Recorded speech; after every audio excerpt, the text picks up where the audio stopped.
میری پھپھو کا نام پروین تھا۔ وہ ہر وقت حجاب کر کے رہتی تھیں۔ اگر پھپھو خاندان کی کسی محفل میں چلی جاتیں تو سارے خاندان والے منہ چھپا چھپا کر ایک دوسرے سے باتیں کرنے لگتے تھے۔ ہر محفل میں ان کے خلاف باتیں ہوتی تھیں۔ کوئی بھی دل سے ان کی عزت نہیں کرتا تھا۔ اگر کسی کی فوتگی ہو جاتی تو وہ سب سے پہلے وہاں پر موجود ہوتی تھیں۔ اسی لیے مجھے میری پھپھو بہت اچھی لگتی تھیں۔ وہ ہمیشہ مجھے اچھی اچھی باتیں سنایا کرتی تھیں۔ ان کی ایک بیٹی بھی تھی جو بہت ہی زیادہ خوبصورت تھی۔ اس کے ساتھ میری کافی دوستی بھی تھی۔ اسی لیے مجھے تو ان کا گھر بہت اچھا لگتا تھا۔ جب میں نے ایف اے کیا تو میری ماں پورے خاندان میں بانٹنے کے لیے مٹھائی کے ڈبے تیار کروا رہی تھی اور میرے بابا ان پر نام لکھ رہے تھے، لیکن وہ لوگ میری پھپھو کا نام لکھنا ہی بھول گئے تھے۔ میں نے کہا کہ پھپھو کے گھر مٹھائی نہیں بھیجیں گے، وہ تو اسی محلے میں ہی رہتی ہیں، ان کے گھر تو ہمیں خود مٹھائی لے کر جانا چاہیے۔ ماں نے کہا اس کا نام تو میں بھول ہی گئی تھی، چلو لکھ دیتی ہوں۔ اب جب سب کو ہی مٹھائی بھیج رہے ہیں تو پھر اس کو بھی بھیج دیں گے۔ میری ماں کے لہجے میں بڑی ہی بیزاری تھی اور میرے بابا بھی کچھ خاص خوش نظر نہیں آ رہے تھے۔ مجھے سمجھ نہیں آتی تھی کہ یہ لوگ ان کے ساتھ اس طرح کا رویہ کیوں رکھتے ہیں۔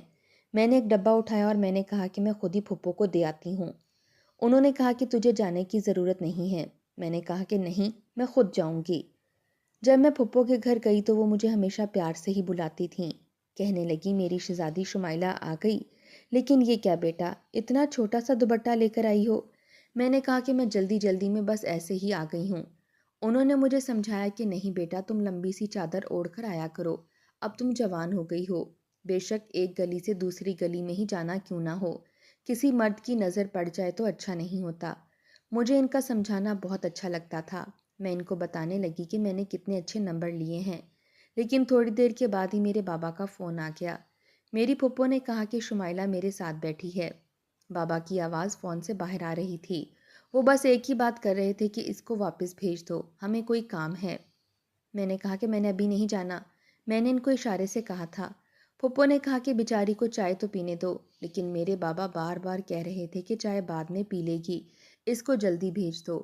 میں تو حیران تھی کہ میرے بابا مجھے اس گھر میں 5 منٹ بھی نہیں چھوڑتے تھے۔ خیر، میری پھپھو نے چائے بنوا لی اور مجھے پاس ہونے کی خوشی میں 5,000 روپے دیے۔ جب میں واپس آئی تو میرے ماما اور بابا نے مجھے بہت ڈانٹا۔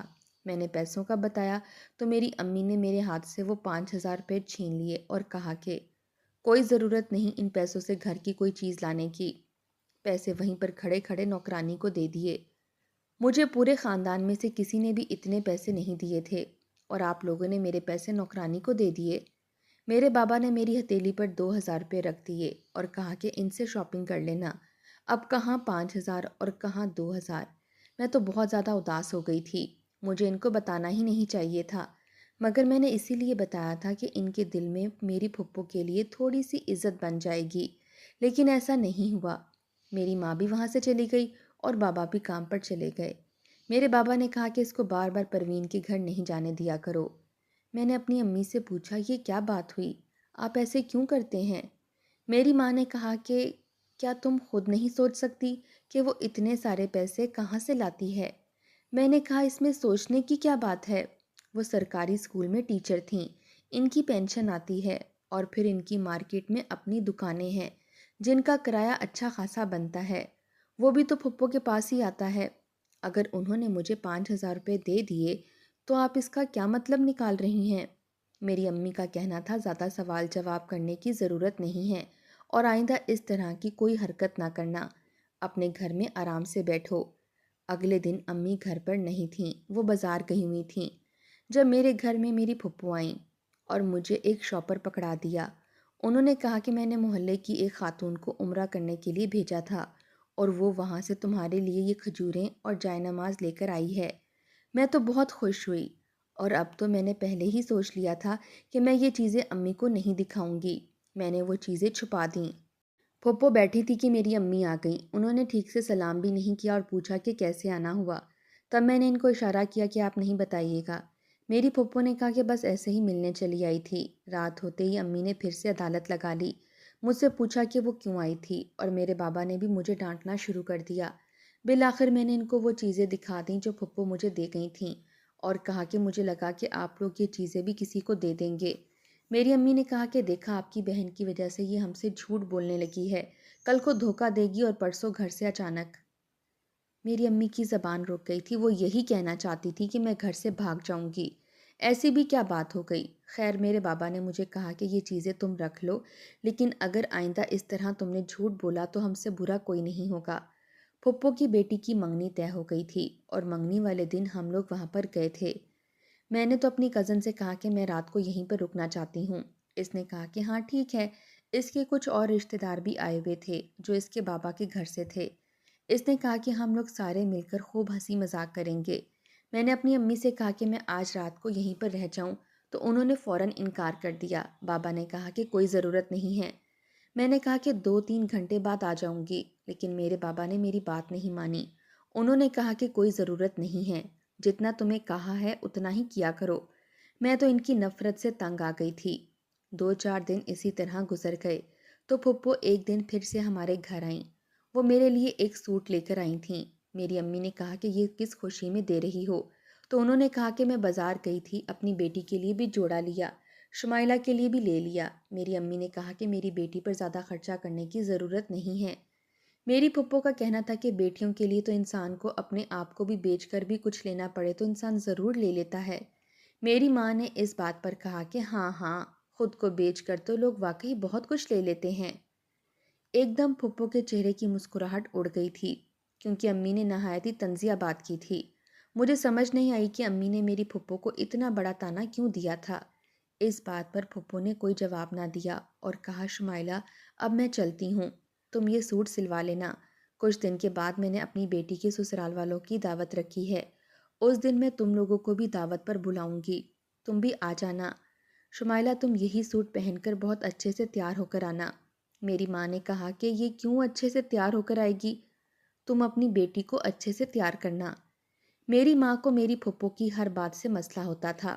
میری پھپھو کی آنکھوں میں بالآخر آنسو آ ہی گئے اور میں خود بھی حیران رہ گئی کہ وہ آنسو چھپاتے ہوئے وہاں سے چلی گئیں۔ جب کوئی روتا ہے سامنے والے کو پتہ چل جاتا ہے۔ کچھ لوگ جان بوجھ کر نظر انداز کر دیں تو یہ الگ بات ہے، لیکن مجھے فوراً یہ پتہ چل گیا تھا کہ وہ اس گھر سے رو کر ہی نکلی تھیں۔ اور عجیب بات یہ تھی کہ جتنی نفرت میری ماں کو میری پھپھو سے تھی وہ تو جائز تھی۔ بھابھی اور نند میں اس طرح کی لڑائی جھگڑے اور نفرت ہوتی رہتی ہے، لیکن میں اس بات سے حیران تھی کہ میرے بابا کو بھی میری پھپھو سے نفرت تھی، جبکہ وہ ان کی چھوٹی بہن تھیں۔ رات کو پھر امی اور بابا آپس میں کوئی بات کر رہے تھے۔ تھوڑی دیر کے بعد بابا نے پھپھو کو کال ملا دی۔ میرے بابا ان کو کہہ رہے تھے کہ دیکھو پروین، تم اپنی حرکتوں سے باز آ جاؤ، میری بیٹی کے ساتھ یہ سب کچھ نہ کرو، وہ بہت معصوم ہے، تمہاری اصلیت نہیں جانتی اور تم سے محبت کرتی ہے، کل کو اس کا دل ٹوٹ گیا تو کیا سوچے گی؟ بابا کیوں اس طرح کی باتیں کر رہے تھے؟ میری پھپھو آخر میرے ساتھ کیا کر رہی تھیں؟ میرے بابا نے مزید کہا کہ آئندہ تم خود ہی اس سے دور رہنا۔ ابھی اس کو ساری کہانی کا پتہ نہیں ہے، لیکن تمہیں تو پوری بات کا پتہ ہے، وہ ہمیں تنگ کرتی ہے۔ مجھے اس کا تمہارے گھر آنا، تمہارے ساتھ رہنا بالکل بھی پسند نہیں ہے۔ آج میں تمہیں پیار سے سمجھا رہا ہوں، نہیں تو اس کے بعد مجھے کوئی اور طریقہ اپنانا ہوگا۔ مجھے بالکل بھی سمجھ نہیں آتا تھا کہ یہ کیا ہو رہا ہے۔ مجھے شاید کسی اور سے پوچھنا چاہیے تھا، لیکن مجھے یہ بات کون بتا سکتا تھا؟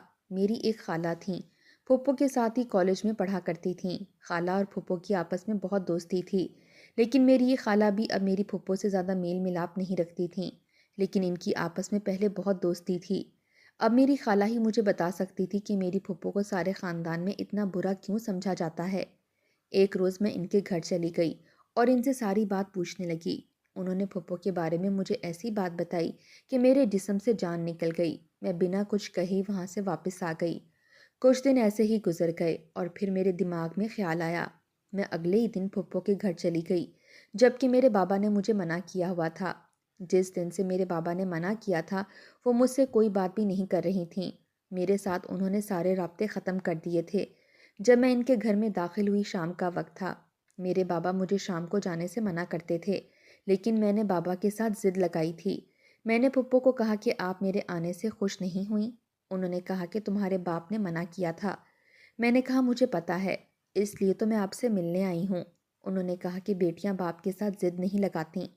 میں نے کہا کہ نہیں، اس موضوع پر تو میں ضرور ضد لگاؤں گی اور یہاں سے نہیں جاؤں گی۔ میں بھی ان کے گھر میں سکون سے بیٹھ گئی۔ میری کزن بھی حیران ہو رہی تھی۔ میری پھپھو نے بہت اچھی کھیر بنائی تھی۔ انہوں نے کہا کہ کھیر کھا لو پھر چلی جانا۔ میں نے کہا کہ کھیر کھاؤں گی لیکن جاؤں گی نہیں۔ انہوں نے کہا کہ اچھا بابا، تم سے ضد کون لگائے، میں تمہارے لیے کھیر لے کر آتی ہوں۔ وہ میرے لیے کھیر لے کر آئیں، اور جب میں نے کھیر کھائی نہ جانے کیوں مجھے عجیب سی نیند آ رہی تھی۔ مجھے ایسا لگتا تھا کہ مجھے چکر سے آ رہے ہیں اور میں بے ہوش ہو جاؤں گی۔ جب اگلے ہی پل وہاں پر کچھ ایسا ہوا کہ میرے ہوش اڑ گئے۔ اس کے بعد کیا ہوا مجھے ٹھیک سے یاد تو نہیں، لیکن رات ہوئی تو گھر میں شور مچا ہوا تھا۔ میرے بابا، میرے چاچو، میرے انکل اور خاندان کے کچھ بڑے وہاں پر موجود تھے۔ انہوں نے شور ڈالا ہوا تھا۔ کوئی میری پھپھو کی بات کا یقین نہیں کر رہا تھا۔ باہر پولیس بھی آئی ہوئی تھی جس کو میرے بابا بیان دے رہے تھے۔ مجھے سمجھ نہیں آئی کہ کیا ہوا ہے۔ میں کافی حیران تھی۔ میں تو کھیر کھا کے سکون سے سو گئی تھی۔ سب لوگ میری پھپھو پر الزام لگا رہے تھے۔ جب میں نے اپنے بابا کی زبان سے یہ لفظ سنا کہ تم نے میری بیٹی کو جان بوجھ کر بے ہوش کیا ہے کیونکہ تم میری بیٹی کو کسی کے ہاتھوں بیچ دینا چاہتی تھی، میں حیران رہ گئی۔ میں نے بابا کو فوراً کہا کہ ایسی کوئی بات نہیں، میں تو سکون سے سو رہی تھی، کچھ بھی نہیں ہوا۔ دراصل جب ہم لوگ وہاں پر بیٹھے تھے تو اچانک سے گھر میں چور گھس آئے تھے۔ وہ لوگ ڈاکو تھے اور گھر سے سونا اور قیمتی چیزیں چوری کرنا چاہتے تھے۔ پھپھو نے مجھے اور اپنی بیٹی کو بچانے کے لیے کمرے میں بند کر دیا اور ان لوگوں کو اپنا سارا سونا اور قیمتی چیزیں دے کر گھر سے بھیج دیا۔ اسی لیے پولیس بھی آئی تھی اور وہ لوگ بھی پکڑے گئے۔ تو وہ بھی یہی کہانی سنا رہے تھے اور پھپھو بھی یہی سب کچھ کہہ رہی تھیں، لیکن پھر بھی کوئی ان کی بات کو نہیں مان رہا تھا کیونکہ میری پھپھو کی کہانی ہی کچھ اس طرح کی تھی۔ جب وہ بہت زیادہ کم عمر تھیں تو میرے دادا نے ان کی شادی کروا دی، لیکن جس آدمی سے ان کی شادی ہوئی وہ بالکل بھی اچھا انسان نہیں تھا۔ اس کا تعلق ایسے لوگوں سے تھا جو برے کام کیا کرتے تھے۔ پھپھو شادی کے بعد چپ چپ رہتی تھیں، کسی سے کوئی بات نہیں کرتی تھیں۔ ایسا لگتا تھا کہ کوئی بات ہے جو وہ کسی کو بتانا چاہتی ہوں۔ وہ بہت زیادہ بیمار رہا کرتی تھیں اور انہوں نے 2 دفعہ اپنا حمل بھی ضائع کروا دیا تھا۔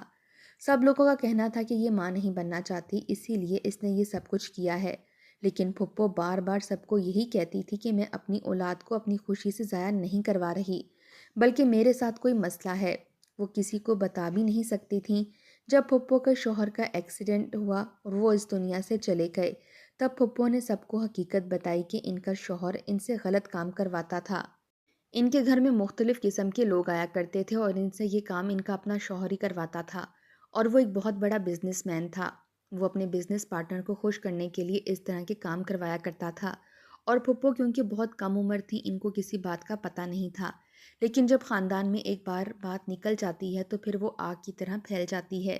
سب لوگوں کا یہی کہنا تھا کہ پھپھو کا شوہر مر گیا ہے اور پھپھو اپنے گناہوں پر پردہ ڈالنے کے لیے اپنے مرے ہوئے شوہر پر الزام لگا رہی ہیں، جبکہ وہ یہ سب کچھ اپنی مرضی سے کرتی رہی ہیں۔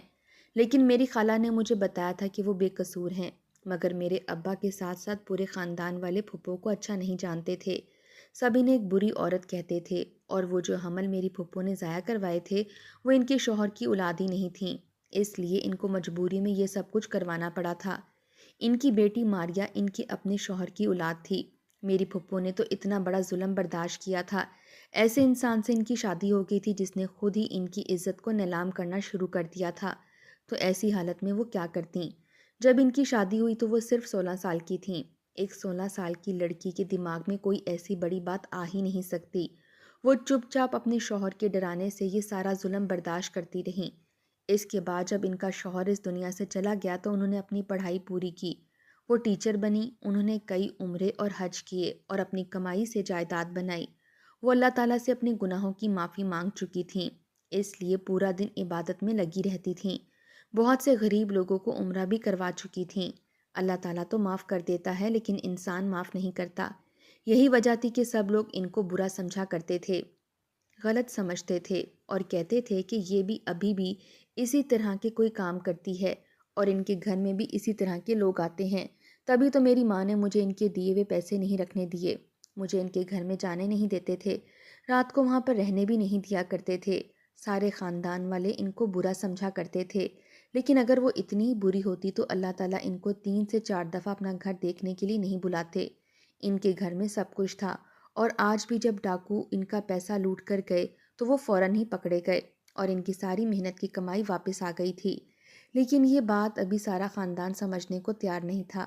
وہ لوگ یہی سمجھ رہے تھے کہ میری پھپھو نے جان بوجھ کر مجھے اپنے گھر بلایا، اور جو لوگ گھر آئے تھے وہ چور ڈاکو نہیں تھے بلکہ خریدار تھے۔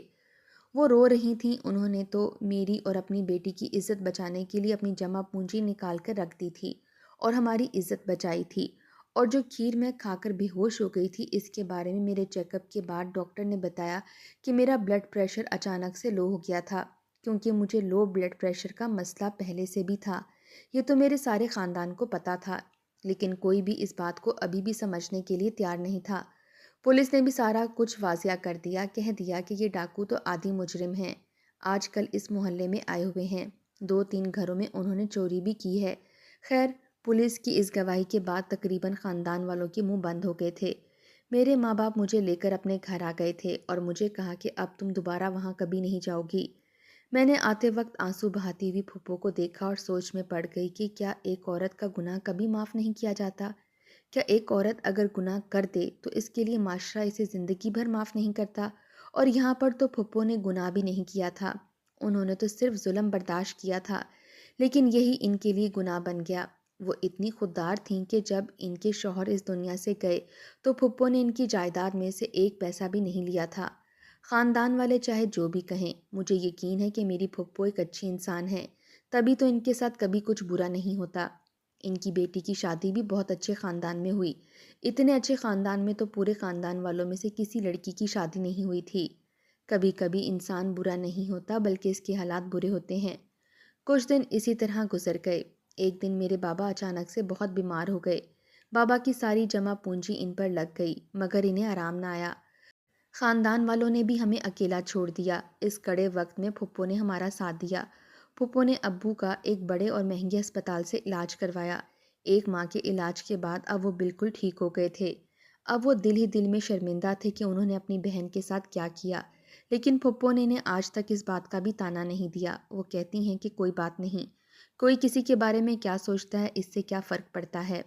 اب ہمارا ہی گھر ہے جہاں پر پھپھو کا آنا جانا ہوتا ہے، اور ہم بھی ان کے گھر آتے جاتے ہیں، ان کا خیال رکھتے ہیں، اور باقی کے خاندان والے ابھی بھی باتیں کرتے ہیں۔